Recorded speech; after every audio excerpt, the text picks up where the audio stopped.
Commanders, welcome to another episode of the Captain's Log, a show where we meet with the many different people working here at Star Trek Fleet Command.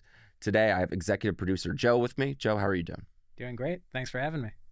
For everybody at home watching, what's your title? What do you usually do on a day-to-day basis, kind of thing? Gotcha. It's a big question. I'm an executive producer on Star Trek Fleet Command, and producer is a very weird and wacky thing with game development. People are always like, what does a producer actually do? And I mean, it really depends from a studio to studio basis. But I would say for us on Star Trek at Scopely, it's very much about getting the team aligned on what we're trying to achieve. It's about setting the goals. And then it's about making sure that all the blockers that come up, all the usual problems that come up in development, we're solving quickly so that we get out of the way of people being able to create really interesting content. And so that is the easy way of saying it. What it really means also is you have to kind of be semi-knowledgeable about everything. I've been trying to keep myself in the loop with all the different teams, and we have a lot of teams here at Star Trek Fleet Command. How is it possible for you to keep up and at least be semi-knowledgeable of what everybody's doing? I mean, you can't is sort of the short answer is that's impossible. But what you can do is you can get a really good sense of where there are issues that need solving and where teams are very much autonomous and doing what they need to do in the right amount of time. And so then depending on the level of producer, it's sort of how big a fire are you tackling or how big a change are you making to solve that fire. And so a lot of it is me getting a pulse on what's going on in the different teams, whether it's in Barcelona, in Dublin, or in LA, and seeing where we really need to do significant change or even just alignment and sort of re-goal setting so that that team can get back on track when they get off. So I know you've done executive producer 5 years. Well, I grew into that role. Okay. I started as a senior producer, moved into a lead producer role, and then became an executive producer. Okay. So you also told me you used to work in film. I did, yes. Yes. How long did you work in film for? That was about, honestly, probably around 8 years to 10 years, and different areas. Prior to me going into gaming, I was very much doing development and sort of the whole thing of reviewing scripts, greenlighting different projects, attaching cast, and a lot of sort of those very baseline things. And it was at an indie studio, so we're working on a lot of different projects, and I ended up moving into games right in 2008 when the economy blew up and basically all our indie film funding disappeared in a millisecond. And so, and I also did a complete table flip myself in that I moved up to Canada and started working for a Ubisoft affiliate. Oh my gosh, really? Yeah, it was wacky. I went to the absolute opposite of LA in that it was Charlottetown, Prince Edward Island, where nobody even knows where that is, which is the eastern part of Canada at this small startup studio. And it was, as I say, it was this quiet little town. It was this new, completely strange thing, but it was. I guarantee you there's at least 2 people watching that know exactly where that is. Maybe so. It's okay. Maybe so. The development for both is extremely different. Sure. I would say the soft skills are actually very similar. Really? As far as the kinds of personalities that do certain parts of production well. I would say the biggest difference is film, because it's been around so long. Yeah. There's best practices that are very well defined. Set in stone. Yeah, you can do and it's really about making sure you're streamlining those approaches, and then you add a new technical element like James Cameron does, or I'm gonna have we're doing the whole movie in one shot. There's experiments like that. But as far as the general production process, it's pretty tried and true.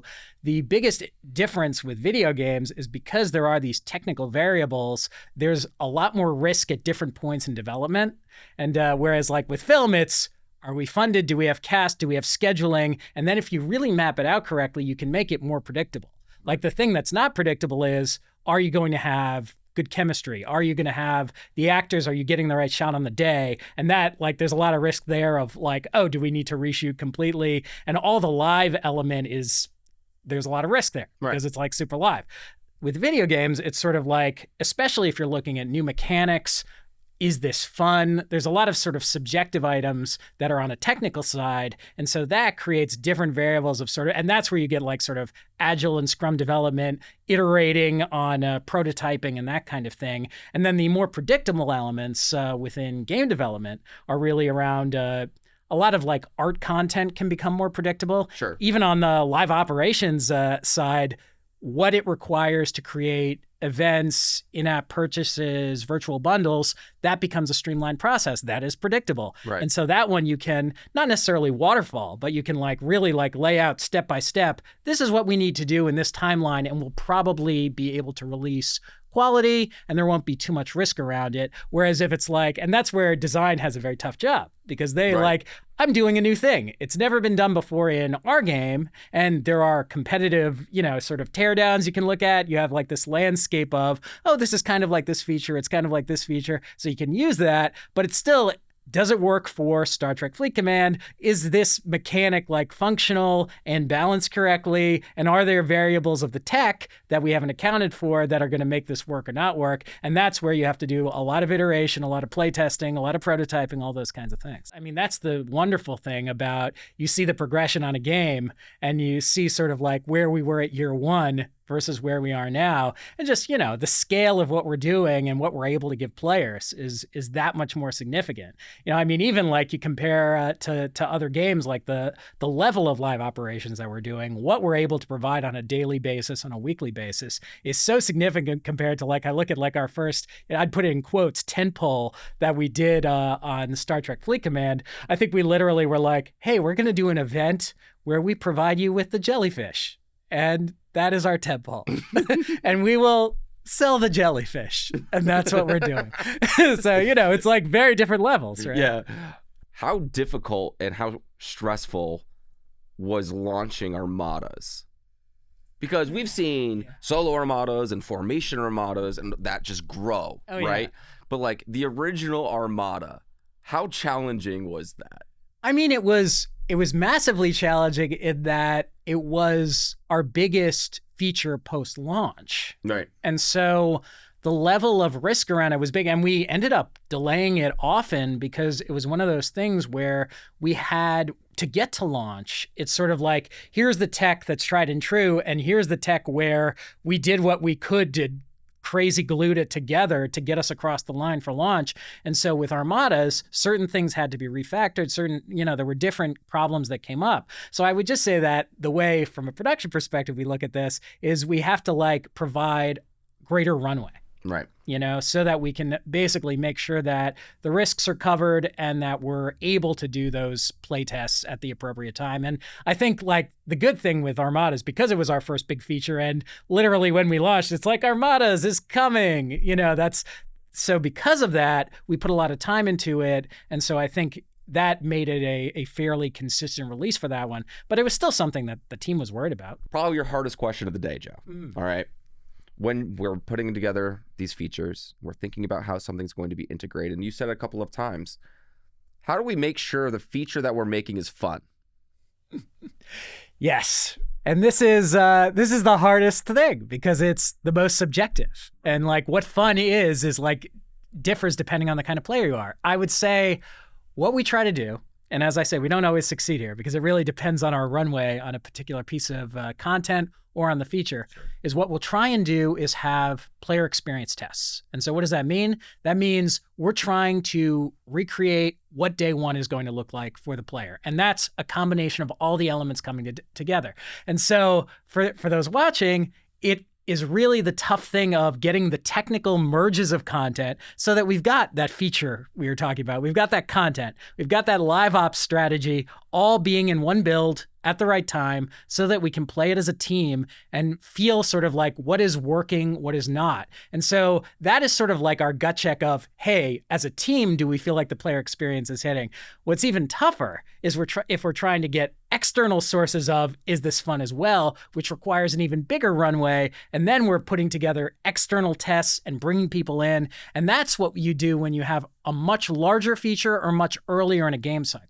And so that's sort of the other element. And as I say, that's much more important when you're doing sort of conception, pre-production, like right before you like go into more significant development much earlier in the process. For us, we try and do it, especially with our large scale features, to make sure that we're moving in the right direction, that our gut feel based on the player feedback we've been getting, that we're solving the problems that we've seen before. And that's, as I say, I would say this is something that we have not solved yet, and we're still working to make it better on Star Trek. Incursions is probably the most polarizing feature on the planet, and some people will say, please remove it, get it out forever. And others will say it's the most fun I've ever had playing Star Trek Fleet Command. Right. And it just shows the wide diversity of players that we have playing Star Trek Fleet Command. And that's a great thing. We get so many different ways of feedback, or so many different pieces of feedback from all these different players and all the things that we want.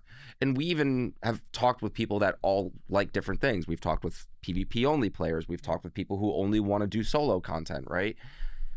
And I think the team does a pretty good job of like thinking about each feature, be like, okay, how many groups of players does this hit? Right. And if it's not hitting this particular group, what are we doing for that group next?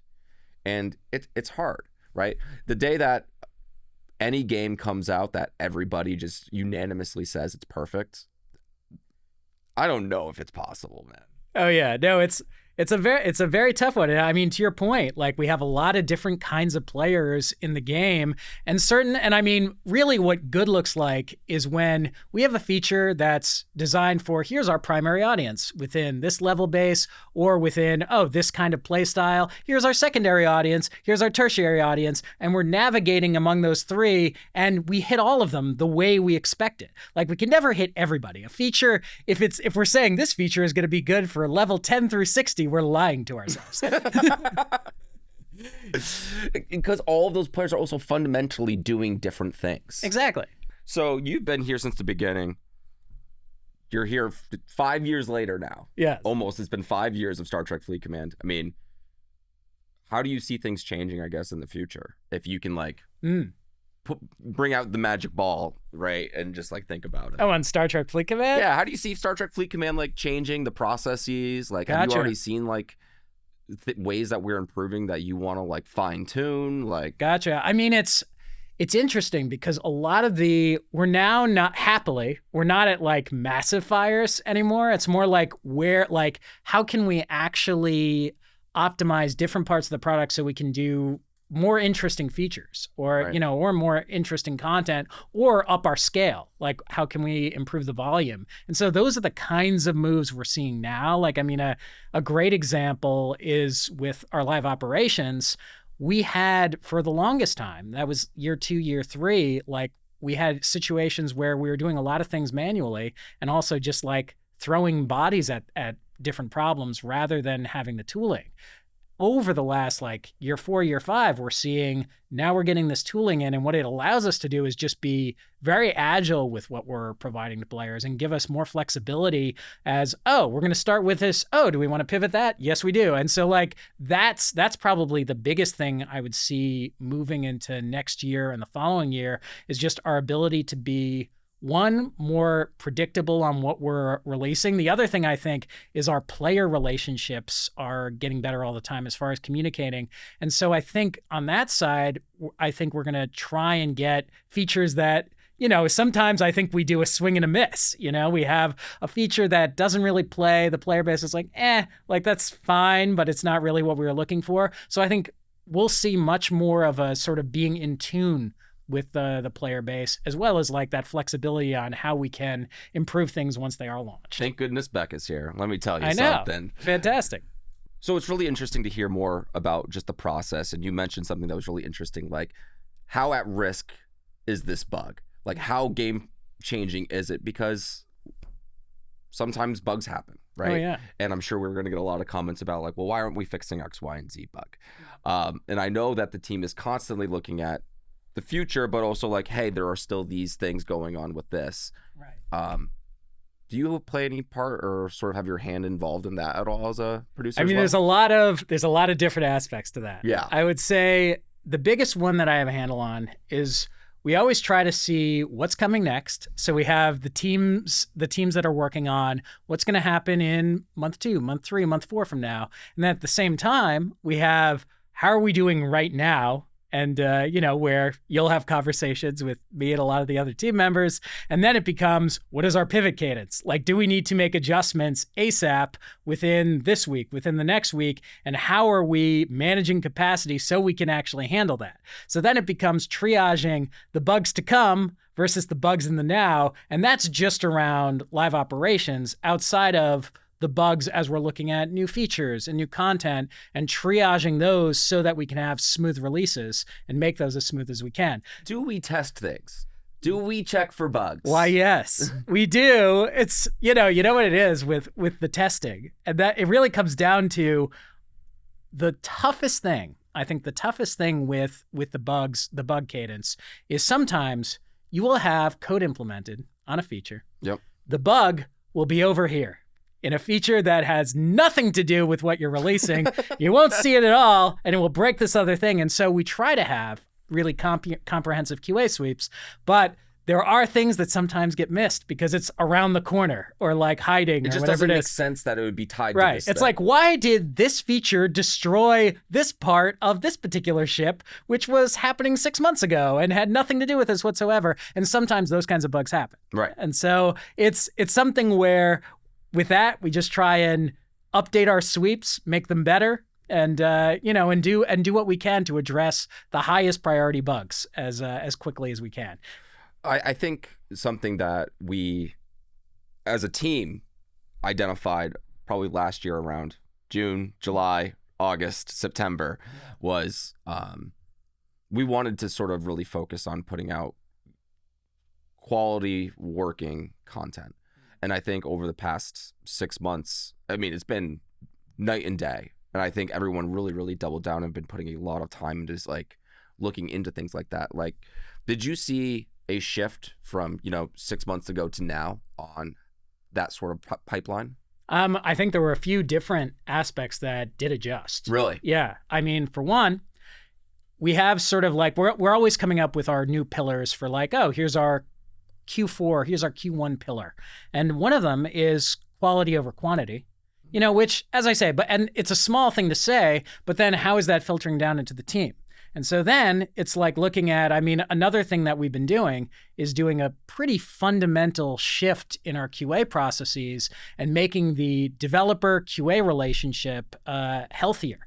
So that we do have a situation where when there is a handoff of a feature or a piece of content, that there is more of a conversation that's happening with quality assurance so that QA is empowered and informed about what they're testing so that they can find those bugs before they get out to players. So I would say a lot of those kinds of things we've been really doubling and tripling down on over the last 6 months to try and get this where it needs to be. And we're still not there yet. Like, as I say, we still have things that get out the door that we don't want to be out the door, but it's getting closer. I don't think I've ever played a game that's had a new piece of content come out that didn't have something that the players ended up finding, right?